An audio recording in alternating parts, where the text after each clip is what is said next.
সদৌ অসম ছাত্ৰ সন্থা বাক্সা জিলা সমিতিৰ প্ৰতিনিধি সভা হুৱনখাটাত অনুষ্ঠিত হয়। উক্ত অনুষ্ঠানত উপস্থিত থাকি আছু নেতৃত্বই অনাগত দিনবোৰত সংগঠনটোৰ কৰ্মপন্থাৰ বিষয়ে বিস্তৃত আলোচনা কৰা দেখা যায়। লগতে বৰ্তমানৰ প্ৰেক্ষাপটত বিভিন্ন সমস্যাৰ ওপৰত চৰকাৰলৈ মুকলিকৈ প্ৰশ্ন কৰা দেখা যায়। সভাত উপস্থিত থাকি মুখ্য উপদেষ্টা ডক্টৰ সমুজ্জ্বল কুমাৰ ভট্টাচাৰ্যই কয় যে নাগৰিকত্ব সংশোধনী আইন চমুকৈ কা বাতিল হ'বই লাগিব।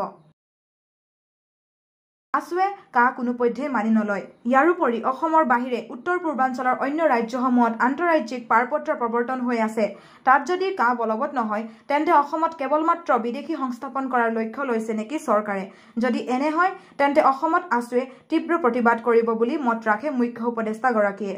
নিজৰ বক্তব্যত ভট্টাচাৰ্যই অসম চুক্তিৰ ৬ নং দফা বলবৎকৰণ, চুক্তিৰ ৮ নং দফা অনুসৰি বান আৰু গৰাখহনীয়াক ৰাষ্ট্ৰীয় সমস্যা ৰূপে স্বীকৃতি প্ৰদান কৰি ইয়াক নিৰাময়ৰ ক্ষেত্ৰত বিশেষ ব্যৱস্থা ল'বলৈ চৰকাৰৰ প্ৰতি আহ্বান জনায়। সভাত উপস্থিত থাকি সভাপতি উৎপল শৰ্মাই নীট পৰীক্ষাত হোৱা বিসংগতিত কেন্দ্ৰীয় চৰকাৰৰ স্থিতি অস্পষ্ট, অসমৰ বিদ্যালয়সমূহত সময়মতে পাঠ্যপুথি যোগানৰ লগতে মূল্যায়নৰ আগদিনা পৰ্যন্ত মূল্যায়নৰ বহি দিবলৈ অপাৰগ বুলি চৰকাৰক তীব্ৰ সমালোচনা কৰে।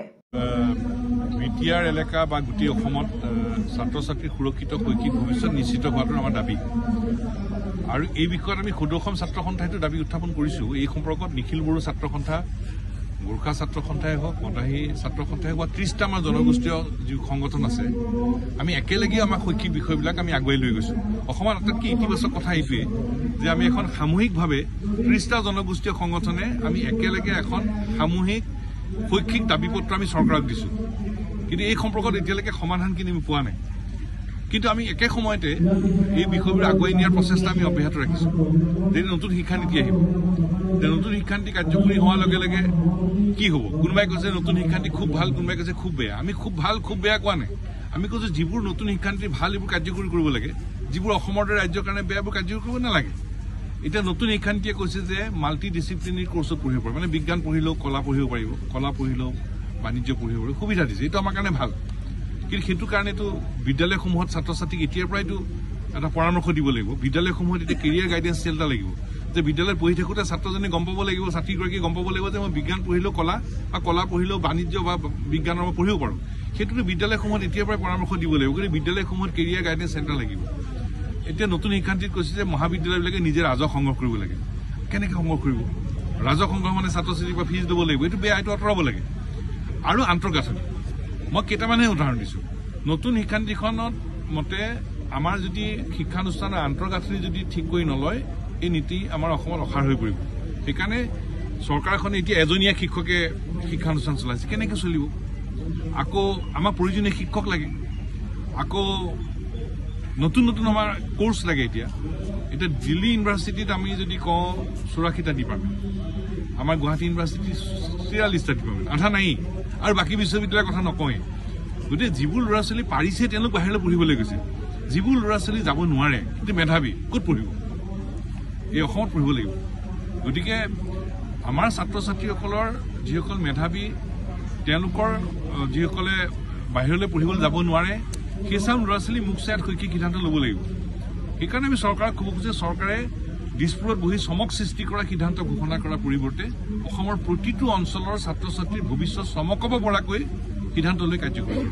কি লগোৱা শব্দটোত মোৰ আপত্তি আছে। নাকি গৰু ছাগলীক লগাই শিক্ষাগুৰুসকলৰ বিষয়ে তেনেকুৱা ধৰণৰ বাক্য যদি কোনোবাই ব্যৱহাৰ কৰিছে, ভুল কৰিছে। আৰু দ্বিতীয় কথাটো হৈছে যে শিক্ষকসকলৰ যিসমূহ সমস্যা আছে সেই সমস্যাৰ প্ৰথমতে সমাধান কৰক। শিক্ষকক জোৰ কৰি শিকাবৰ প্ৰয়োজন নাই যে কি ধৰণে পাঠদান কৰিব লাগে। শিক্ষকে নিজৰ দায়িত্ব নিষ্ঠা সহকাৰে কৰি আছে, কিন্তু এজনীয়া শিক্ষকেৰে সৈতে কিমান স্কুল চলি আছে চৰকাৰে সেইটো শ্বেতপত্ৰ প্ৰকাশ কৰক। প্ৰতি 30 গৰাকী ছাত্ৰ ছাত্ৰীৰ বিপৰীতে একোগৰাকী শিক্ষক যে থাকিব লাগে কিমানত নাই সেইটো প্ৰথমতে ৰাজহুৱা কৰক। একেটা শ্ৰেণী কোঠাতে 4-5টা শ্ৰেণীৰ পাঠদান যে কৰি থাকিব লগা হৈছে সেই পৰিৱেশৰ সলনি কৰক। বিশুদ্ধ খোৱা পানীৰ যোগান নোহোৱা স্কুল যে আছে সেই পৰিৱেশৰ সলনি কৰক। বিজুলীৰ যোগান নোহোৱা স্কুল যে আছে সেই পৰিৱেশৰ সলনি কৰক। 10,000তকৈ বেছি বিদ্যালয়ত যে এতিয়া ব্যাপক মেৰামতিৰ প্ৰয়োজন আছে সেইসমূহ মেৰামতি কেতিয়া হ'ব সেই কথাসমূহ ৰাজহুৱা কৰক। শিক্ষাবৰ্ষ আৰম্ভ হোৱা 2 মাহৰ পিছতো যে ছাত্ৰ ছাত্ৰীয়ে পাঠ্যপুথি নাপায়, কিহৰ কাৰণে নাপায় চৰকাৰে তাৰ উত্তৰ দিয়ক। অভ্যাসন বহি নোপোৱাকৈ যে এতিয়া তেওঁলোকে মান নিৰূপক পৰীক্ষাত অৱতীৰ্ণ হ'বলগীয়া পৰিৱেশ এটাৰ সৃষ্টি হৈছে তাৰ উত্তৰ কি সেইবোৰ চৰকাৰে দিয়ক। যিকোনো সমস্যা সমাধানৰ কাৰণে কোনো ৰাস্তা হাতত নলয়, কিবা কথা ক'লে খালি শিক্ষা সেতু এপ শিক্ষকক শিকোৱাৰ প্ৰয়োজন নাই তেওঁলোকৰ দায়বদ্ধতা কি চৰকাৰৰ শিক্ষা বিভাগটোৱে নিজৰ দায়বদ্ধতা প্ৰথমতে বুজি লওক তেতিয়াহে ৰাজ্যখনৰ শৈক্ষিক মানদণ্ড উন্নতি হ'ব আমাৰ যিগৰাকী প্ৰধানমন্ত্ৰী আছে তেওঁ পৰীক্ষা পে চৰ্চা বুলি অনুষ্ঠানৰ আয়োজন কৰে কিন্তু নিটৰ কেলেংকাৰী হলে তেওঁ মৌন হৈ থাকে কেলেংকাৰীত যিবোৰ মানুহৰ নাম সাঙুৰ খাইছে আপোনালোক সকলোৱে দেখিছে ছাত্ৰ সন্থাৰ স্পষ্ট দাবী যে গোটেই বিষয়টোৰ সুবিচাৰ হ'ব লাগে আৰু যিসকলে এই জঘন্য অপৰাধত লিপ্ত হৈ আছে যিটো কেলেংকাৰীৰ অভিযোগ উঠিছে ছাত্ৰ ছাত্ৰীৰ মূৰ খোৱাৰ এটা ব্যৱস্থা হৈছে গতিকে এই কেলেংকাৰীত জড়িতসকলক কঠোৰৰ পৰা কঠোৰতম শাস্তি দিব লাগে যাতে ভৱিষ্যতে কোনো দুষ্ট লোকে ছাত্ৰ ছাত্ৰীৰ জীৱনক লৈ হেতালি খেলাৰ এনেকুৱা কথা ভাবিবও নোৱাৰে ভাৰতবৰ্ষত তাৰ ব্যৱস্থা গ্ৰহণ কৰিব লাগে